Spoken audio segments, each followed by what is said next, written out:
लोकसभा चुनाव के लिए जयपुर समेत और 12 सीटों पर वोटिंग हुई है और वोटिंग का जो पूरा परसेंटेज है वो कई बहुत ज़्यादा कमी नहीं आई है। पिछली बार से केवल 5% की कमी आई है। और ऐसे में किस तरह का वोटर्स का रुझान रहा, 12 सीटों पर क्या कुछ हुआ, ये आज हम बात करने के लिए पहुंचे हैं भाजपा के सबसे वरिष्ठ नेता, राजनीति के चाणक्य कहे जाने वाले और एक्स कैबिनेट मिनिस्टर चंद्रराज्य सिंघवी के पास। सर, आपने अपने जीवन के कई सारे चुनाव देखे हैं, कई सारा आपका अनुभव है। इस चुनाव को लेकर जो 12 सीटों पर चुनाव हुआ है, आपका फर्स्ट प्रतिक्रिया क्या है? फर्स्ट तो ये है कि जयपुर शहर भाजपा जीत रही है, अलवर भाजपा जीत रही है, भरतपुर में कांटे की टक्कर हो सकती थी, मगर अल्टीमेटली एंड में जाकर के जाटों ने जाटों को स्वीकार नहीं किया, वहाँ भी भाजपा जीती। दौसा में बहुत चिल्ला रहे थे लोग, मगर किरोड़ी लाल का प्रभाव घटा नहीं है। मैं मीणों के उस सम्मेलन में गया था जहाँ पूरे संभाग के सारे मीणा नेता थे। उन्होंने कसम खाकर प्रतिज्ञा की है कि वे किरोड़ी के निर्देश पर भारतीय जनता पार्टी को जिताएंगे। उसके बाद में अगली सीट बीकानेर में जाके आया हूँ, 1 साइडेड विक्ट्री है। झुंझुनू में टक्कर है, मगर टक्कर में भी वो पीछे होला, क्योंकि केवल जाटों के वोट लाने पर टक्कर नहीं होती है। वहाँ 36 कौम चाहिए और 36 कौम भाजपा के साथ है। एक जाति विशेष मोदी के महत्व को कम नहीं कर सकती। शुरू में पहले था कस्बा, लेकिन कस्बा साहब 20 साल तक आप भाजपा में रहे, उसका लाभ उठाते रहे। इस दल बदल को बिना तर्क के, राजेंद्र राठौड़ की नाराजगी अलग बात है, ये बात अलग है, वो भी निकल जाएगी। सीकर क्लियर पड़ी है सीट, अब 1-2 सीट छोटी मोटी रह सकती है, मैं उनकी चर्चा नहीं करना चाहता। तो तमाम सारी सीटों के बारे में ज़्यादातर बात कर ली है चंद्रराज्य सिंघवी ने। सर, जिस तरह से बुज़ुर्गों का वोटर टर्नआउट बढ़ा है, जिस तरीके से अल्पसंख्यकों का कम हुआ है, क्या लगता है आपको ये पूरा एनालिसिस किसकी तरफ फ़ायदा हो? ये सीधा है, परसेंटेज वोट तभी बढ़ते हैं जब दलित और मुसलमान ज़्यादा मतदान करता है। अपर क्लास का तो फिक्स वोट है, और जो एजुकेटेड क्लास की तरह के लोग हैं, जाना है तो जाना है, देना है तो देना है, नहीं देना तो नहीं देना। इस कम वोट का नुकसान कांग्रेस को होगा, ये मैं आपसे कह रहा हूँ। कम वोट का नुकसान कांग्रेस को होने वाला है। यहाँ जयपुर शहर की बात करें तो सर, सहानुभूति से वोट लेने का प्रयास किया है कांग्रेस ने। बाबा श्याम को याद करने लगे, वो प्रताप सिंह का खाचरियावास जो अब विधानसभा में बहुत रौब से बोलते थे, वो एकदम रोने से हो गए। क्या इस सहानुभूति का कोई फ़ायदा मिलने? क्या फ़ायदा मिलने वाला है? हार के बाद क्या फ़ायदा है? और मैं तो कहता हूँ, देखो, सबसे मज़ेदार हार तो वो थी जो सीपी जोशी 1 वोट से हारा था। अब ये चिल्लाते रहो मार्जिन घटा बढ़ा, क्या मार्जिन, क्या घटा और क्या बढ़ा? जब हार ही रहे हो तो उसमें क्या बात है? ज़्यादा वोटों से हारो तो ज़्यादा रो लेना, कम वोटों से हारो तो कम रो लेना, रोना तो है। 2 लोगों की सभाएं जो है वो बहुत ज़्यादा चर्चा में रही। प्रधानमंत्री जी की तो रही ही, वो तो बाकी जो स्टेट लीडरशिप है उनमें 2 लोगों की बहुत, एक तो किरोड़ी लाल मीणा और दूसरा कांग्रेस की तरफ देखें तो सचिन पायलट। लेकिन जब हमने लोगों से बात की, सचिन पायलट की सभाओं में भीड़ बहुत थी, लेकिन जब उन लोगों से बात की, उन्होंने कहा सुनना हम चाहते हैं सचिन जी को, लेकिन हमें पता है जिनकी आलाकमान उनकी नहीं हो पाई, वो क्या इनको करेगी। ये बात सही है। सचिन के साथ घोर अन्याय हुआ है। सचिन के कहने पर भी गुजरों का दिल खुश नहीं होगा।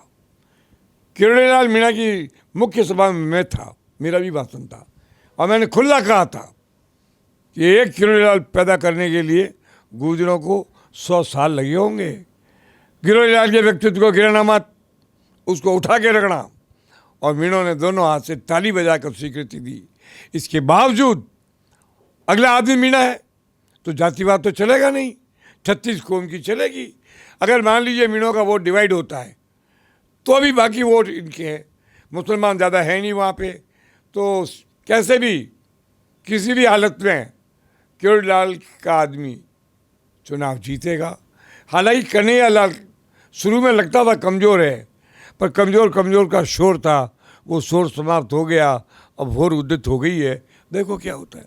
एक सीट की हम और बात करेंगे सर, कोटा की। कोटा में फाइट बहुत भयंकर है, क्योंकि सामने भी जो है वो एक्स भाजपा ही है, लेकिन गुर्जर और मीणा कम्युनिटी के वोट जो है वो सुनने में आया कि बहुत उनकी तरफ जा सकते जा रहे हैं। मैंने भी सुना है।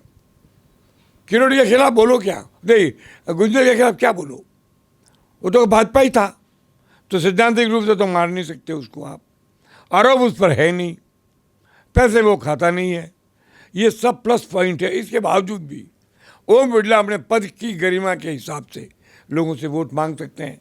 पूरा वैश्य समाज अगर बिरला का साथ देता है, जैन समाज सहित, तो शायद वो जीत जाएं।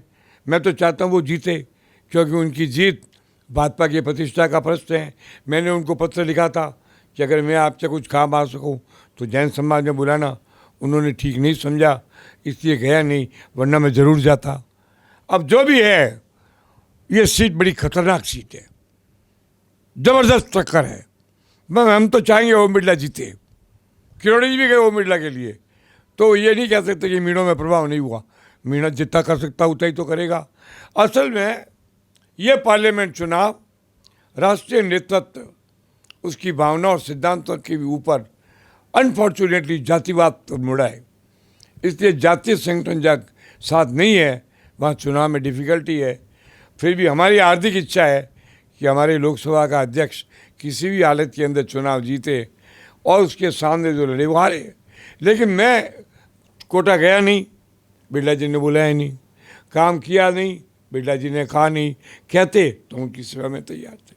तो कहीं ना कहीं यहाँ मोटा मोटी पूरी सीटों का एनालिसिस जो है इस वीडियो में आपने देखा और साफ तौर पे समझा कि भाजपा के कैंडिडेट्स के साथ फाइट कुछ जगह पर है, लेकिन वहाँ पर जैसे ही प्लस नरेंद्र मोदी होता है तो कहीं ना कहीं बहुत अच्छी तरह से मिल जाती है चीज़ें। भाई बात यह है कि दुनिया पढ़ी लिखी है और पार्लियामेंट का चुनाव है।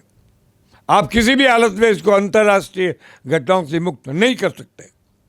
जब बाहर देखते हैं नरेंद्र मोदी को तो लगता है कि बड़े बड़े विश्व के राजा, बड़े बड़े विश्व की नीतियाँ और प्रधानमंत्री आपसी झगड़े और दोस्ती का फैसला नरेंद्र मोदी के हाथों कराते हैं। इस गर्व को भूले नहीं हैं लोग। खाली राजा ये छोटे मोटे चौकड़ी वौकड़ी की बातें करना, काम वाम की बातें करना, इनसे कांग्रेस बहला नहीं सकती। राहुल गांधी तो मेरे ख्याल है विदेश के किसी नेता से बात करने में भी काबिल नहीं है। मोदी देश में आ रहा है, निसंकोच आ रहा है। कौन चाहेगा कि सत्तारूढ़ पार्टी के प्रमुख जाऊँ? कोई नहीं चाहेगा। तो मोदी का फिर एक बात है, आप भूल जाते हो, कांग्रेस का कार्यकर्ता विचलित हो सकता है, बिक सकता है, पर संघ का कार्यकर्ता नहीं बिकता है। संघ वो शक्ति है जिसे कोई डिगा नहीं सकती। और पूरी ताकत के साथ राष्ट्रीय सेवक संघ इस चुनाव में मोदी के साथ खड़ा है। मोदी उनके कंधों पर खड़े हैं, इसलिए मोदी की हाइट बहुत ज़्यादा है। तो जो चुनाव को बैक आरएसएस कर रही हो और वहाँ फ्रंट लाइन पर पीएम मोदी जैसा नेता हो, चंद्रराज सिंघवी का कहना है ये निकेन प्रकरण जहाँ फाइट है भी, वहाँ पे भी कहीं ना कहीं बीजेपी को एज मिल जाएगी, क्योंकि अंतर्राष्ट्रीय मुद्दे, राष्ट्रीय मुद्दे, इन सब को सोचकर वोट दिया जाता है और वो वोट जो है वो भाजपा के पक्ष में पड़ेगा।